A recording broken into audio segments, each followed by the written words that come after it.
Assalamualaikum warahmatullahi wabarakatuh. Bismillah, alhamdulillah, salatu wassalamu ala rasulillah, wala hawla wala quwata illa billah, amma ba'd. Pembahasan kali ini pada malam hari ini meneruskan pembahasan di malam-malam sebelumnya, yaitu pemahaman secara kontekstual. Subtema malam hari ini adalah hadis dan illatul hukmi. Hadis Nabi Muhammad SAW terkadang berbentuk perintah, larangan, atau berupa lafal yang semakna dengan perintah dan larangan. Perintah atau larangan dalam hadis kadangkala disebutkan illatnya, dalam artian illatul hukmi, alasan kenapa diperintah atau dilarang. Kadangkala tidak disebut. Jika dalam hadis illatnya disebut, maka ilat tersebut dinamakan sebagai ilat mangsusoh atau eksplisit. Namun, jika tidak disebutkan ilatnya, maka ilat tersebut mustambatoh secara implisit. Yang dimaksud ilat di sini bukan ilat dalam ilmu hadis yang menjadi salah satu faktor penyebab kelemahan hadis. Tetapi yang dimaksud di sini adalah ilat menurut ilmu usul fikih. Atau di dalam bahasa mudahnya, alasan kenapa diperintah atau dilarang. Tetapi definisi ilat menurut mayoritas ulama usul fikih adalah sifat zahir yang dapat dipedomani dan menjadi pendeteksi hukum, atau suatu sifat yang keberadaannya menyebabkan adanya hukum dan ketiadaannya menyebabkan ketiadaannya hukum. Sebagian ulama usul fikih mendefinisikan ilat sebagai sifat yang menggabungkan antara pokok dan cabang.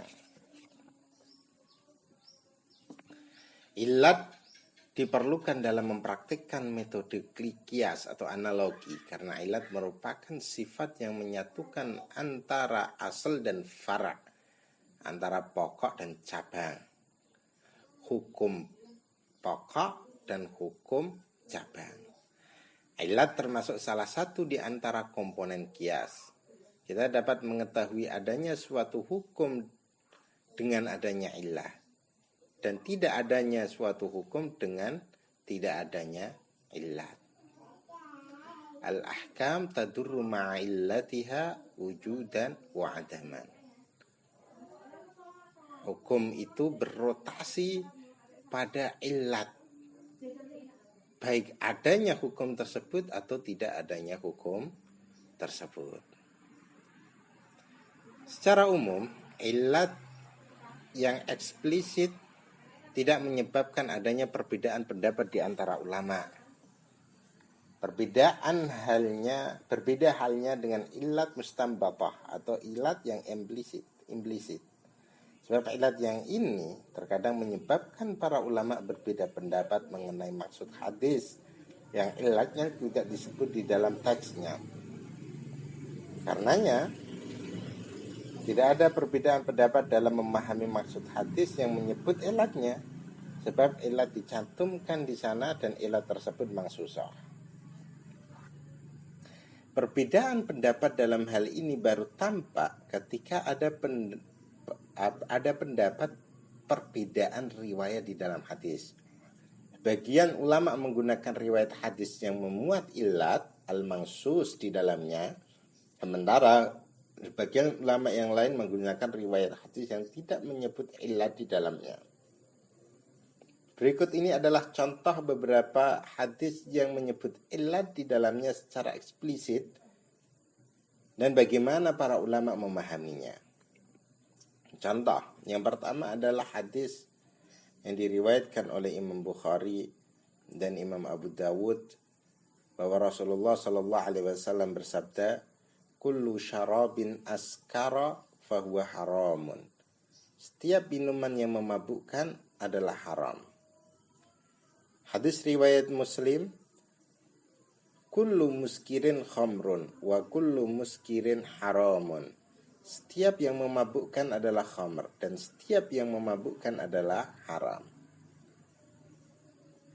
Terus ada hadis lagi, kullu muskirin haramun wa ma askara minhul farqu famil'ul kaffi minhu haram. Tiap yang memabukkan adalah haram. Minuman yang ketika banyak kadarnya memabukkan, maka seisi telapak tangan pun haram.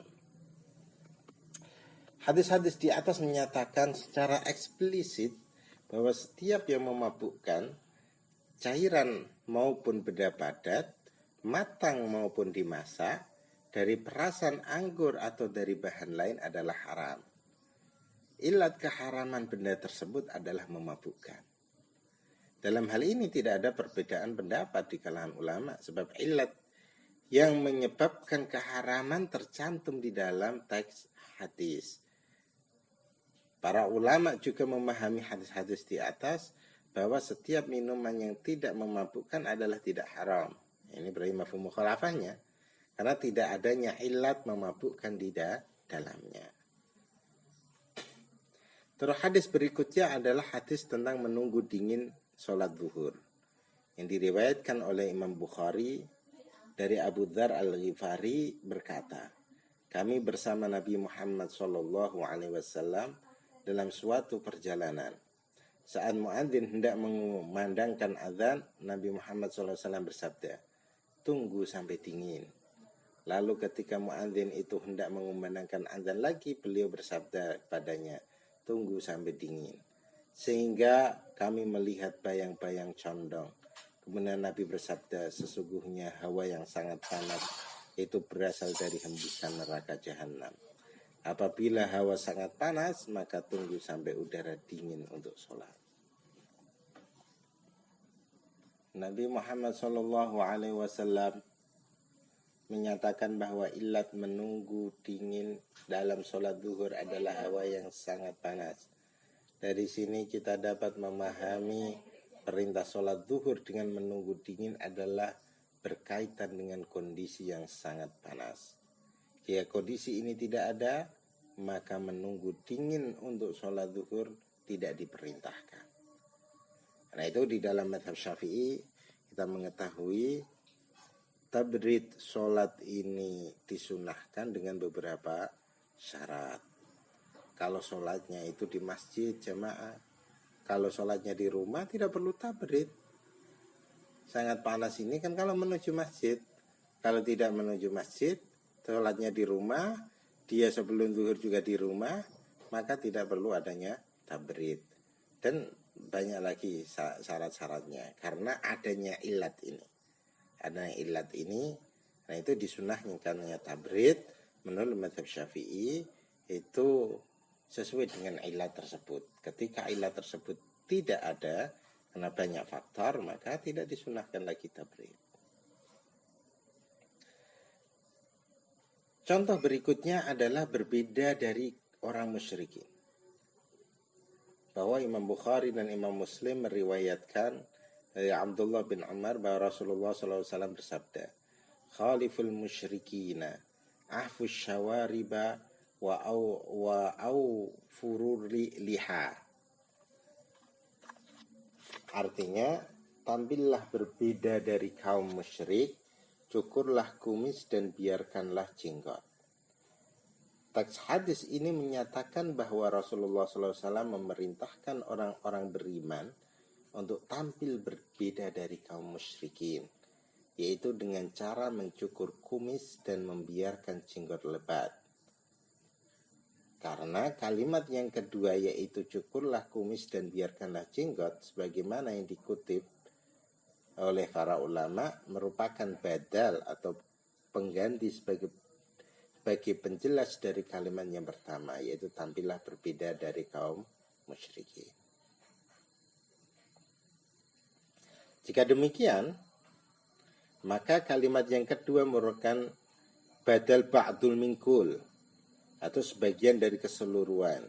Jadi maknanya Rasulullah SAW menyuruh kaum mukminin untuk melakukan yang berbeda dari kaum musyrikin.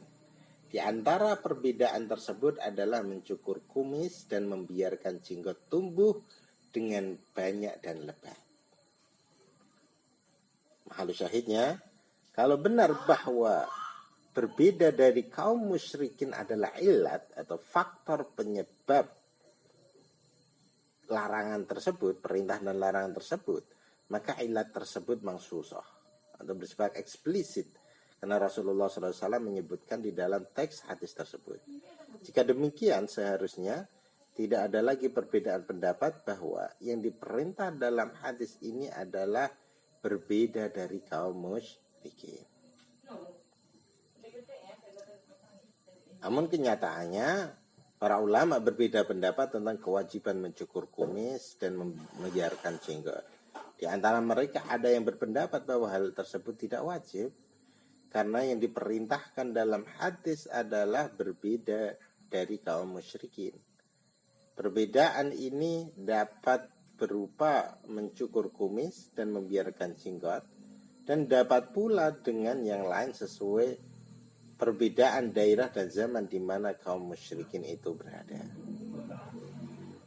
Yang menarik tentang mukhalafatul musyrikin atau mukhalafatul ahlil kitab, ada yang meneliti semua hadis-hadis tentang perintah untuk mukhalafatul ahlil kitab,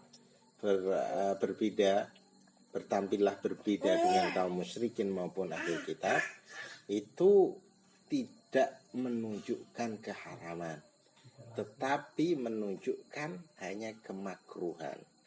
Yang termasuk meneliti dalam hal ini adalah Syekh Abdul Aziz bin Siddiq Al-Ghimari. Beliau meneliti hadis-hadis yang terkait perintah untuk berbeda dengan kaum musyrikin maupun ahlul kitab, dan bagaimana para ulama fuqaha memahami hadis itu.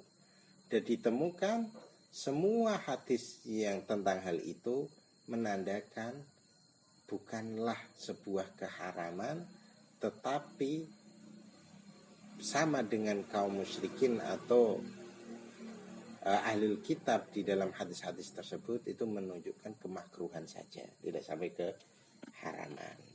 Ini. Terkait dengan jenggot tersebut, sebagian ulama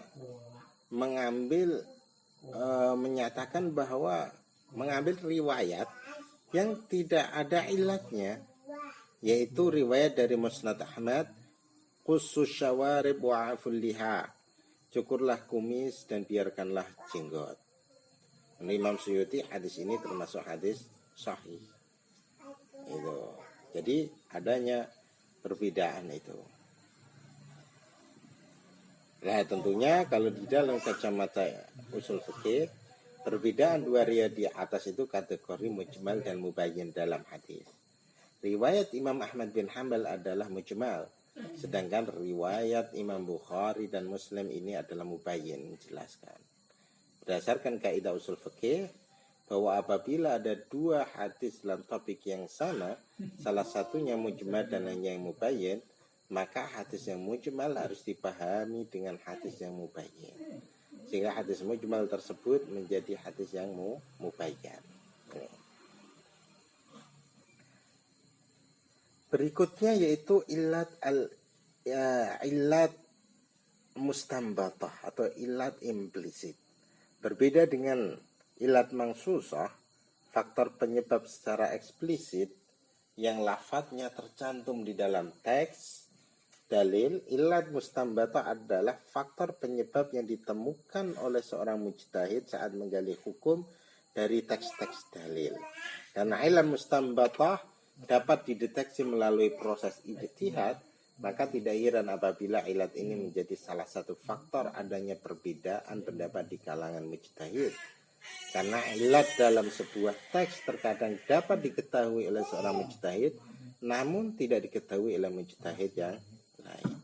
Contoh yang paling jelas dan gamblang adalah hadis yang diriwayatkan oleh Imam Bukhari yang namanya adalah judulnya bersegera menuju Bani Quraidah.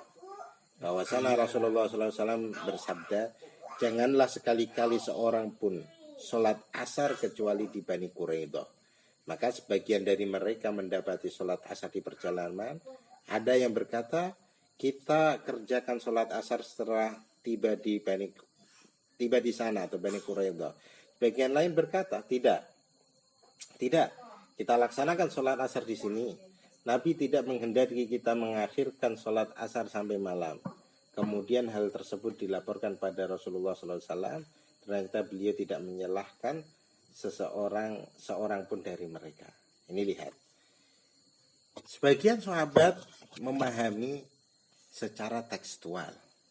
Sebagian lain memahami bahwa ini ada illatul hukmi secara kontekstual. Dan akhirnya sebagian ada yang sholat di perjalanan. Sebagian ada yang sholat asar sampai Bani Quraidah. Walaupun waktu sholat asar sudah habis. Ini yang satu tekstual, yang satu kontekstual. Setelah kembali ke Madinah sampai ke Rasulullah SAW, mereka bercerita tentang hal itu. Dan Rasulullah SAW tidak menyalahkan salah satu darinya. Nah ini, jadi ini termasuk rahmat min rahmati Rasulillah Shallallahu Alaihi Wasallam.